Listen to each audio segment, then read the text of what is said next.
নমস্কার বন্ধুরা, আমি বেরিয়ে পড়েছিলাম সন্ধ্যাবেলা একটু বাজারে। কালকে গণেশ চতুর্থী, তো একটু কেনাকাটার জন্য বেরিয়েছিলাম। এটা হচ্ছে আমাদের ব্যাঙ্গালোর গঙ্গানগর বাজার।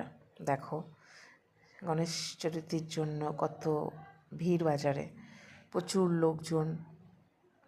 তার সাথে দেখো গণেশ ঠাকুর মূর্তি বিক্রি হচ্ছে, এপাশে ফুল ফল যা যা লাগে, কলা গাছ, সব কিছু বিক্রি হচ্ছে। প্রতিটা মানুষ কিনতে এসছে। দেখো ফুল, এত ভালো লাগছে, প্রচুর মানুষের ভিড়, যেতেই পারছি না।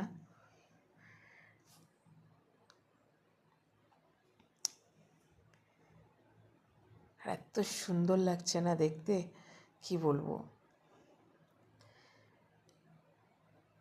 আজকের দিনে সবাই বাড়ি থেকে বেরিয়ে গেছে, শুধু এই কালকের জন্য কেনা